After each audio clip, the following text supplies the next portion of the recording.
Blessings, love. Welcome. My intention in this video is to touch on briefly my historical experience with manic, depression, and anxiety from a very, very, very young age. A lot of my internal emotional and mental health issues have remained hidden and shrouded because I also have the ability to mask much of what I feel in order to continue to work, to live, and to just coexist in this world. I have found it very difficult in my experience of being on this planet to find people who are open and willing to hold space for my emotional process. So I have kept a lot inside of myself over the years. And at 33 years of age, in this year, 2017, I feel like I have unlocked something very primordial, very ancient, very dark, and very beautiful. And it's connected to the heart of the earth. And it's connected to the heart of every sentient being on this planet. And it is the grief, our collective wounding, the ancestral wounding and the destruction that has happened on this planet for thousands and thousands of years, and the suppression of women and multiple cultures that have been treated horrifically by many different other cultures in which we are all part of, and we have all had a part to play in. And what I've realized about my depression and anxiety is that not all of it really belongs to me. And not all of it is from this life. And now it's very difficult to get into conversations about past lives and being a soul in a human body when these are not normal conversations that humans have on a day-to-day basis. What I've also realized is that humans don't really have a lot of conversations about anything below the surface, because that would actually be touching our wounds. And what I've noticed in my relationships with parents and siblings and friends, people of authority, seeming authority figures, parents of friends, teachers, is that we are all suffering in some way, and we are all hiding it and covering it up in some way with some form of addiction and self-aversion. Getting real with what your addictions are is a huge part of this shadow uncovering. In what ways, and what actions do I play out and act out on a daily basis, weekly basis, monthly basis, habitual basis that is surrounding self-avoidance? It's a habitual practice that I engage in to avoid what I'm mentally thinking about or emotionally feeling, especially when it's touching a deeper wound of grief or abandonment, loss.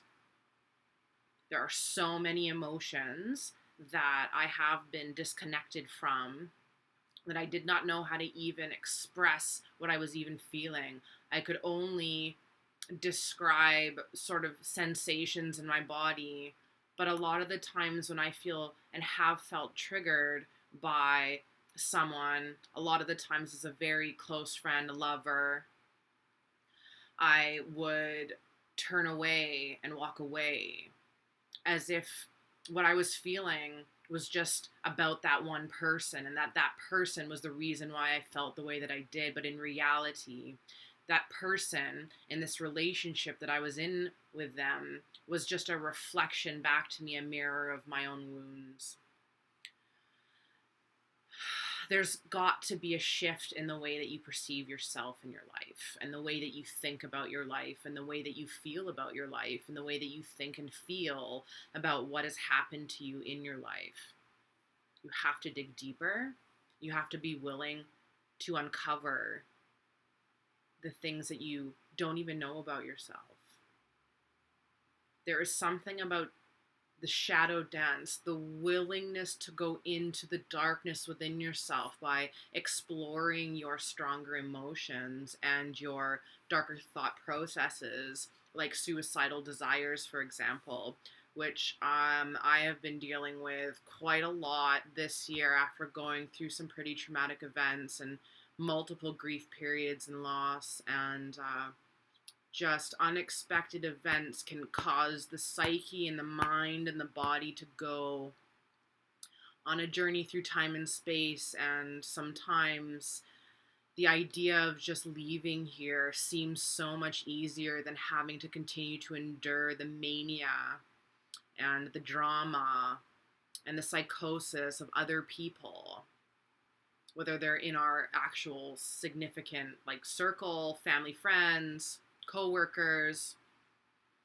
or on this sort of like larger scale of the fact that we have all been born into a system that isn't working, significantly destructive, and does not honor humans and families and psychological, neurological, physical development of fetuses and young children. We have to shift the paradigm, and the only way to shift the paradigm is to look within yourself and to start to really dissect what kind of a life am I really living? Whose thoughts am I thinking? Whose belief systems have I inherited, especially around bodies, sexuality, and money? How do I truly desire to feel? And who do I desire to be? What kind of a person do I desire to be? And what kind of a life do I desire to create? How do I really desire to feel? What do I really stand for? What is a social issue that really means something to me that I can speak about or learn more about? What are the things that you've always wanted to learn that you've never even attempted to research more about? Your life is your own artistic creation. You have the ability to shift the way that you think no matter how long you've been thinking that way.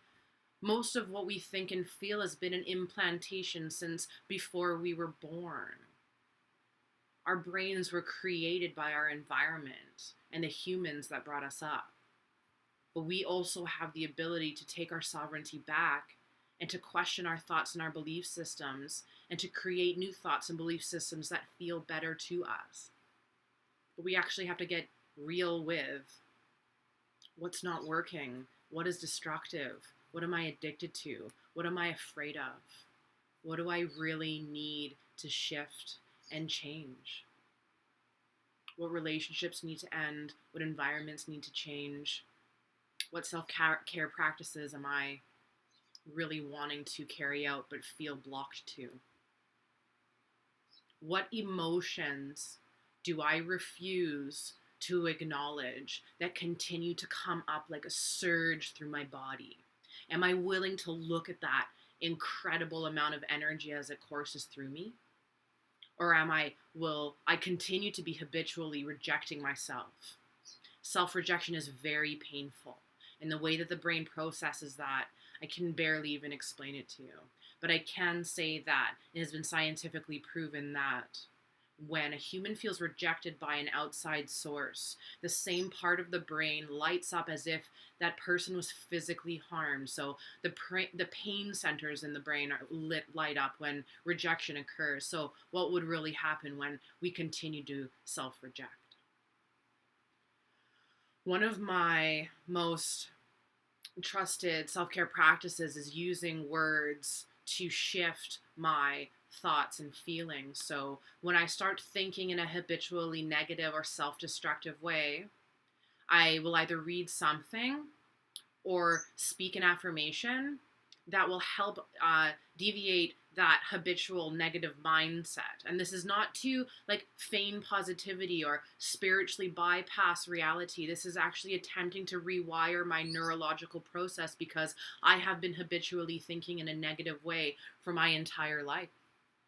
I have to find words that resonate with my heart and soul. I have to find authors and teachers and leaders and speakers that inspire me. That's my job, and that's my creative process, to seek out and research and explore, who do I love? What do I love? What makes my heart sing? Not close down, not shut down, but what makes my heart open up. And Rumi, the Persian poet, the Turkish poet, it's very confusing on who he actually belongs to, but I'm going to say he's a 13th century poet who has opened my heart and soul, has also uncovered past life energetic lines as I've continued to explore his work over the years, that I know that I've read this before and that I may have even been with him and around him at that time. There are things that can only be felt and not seen, and that is the magic of faith and the beauty of this existence being human.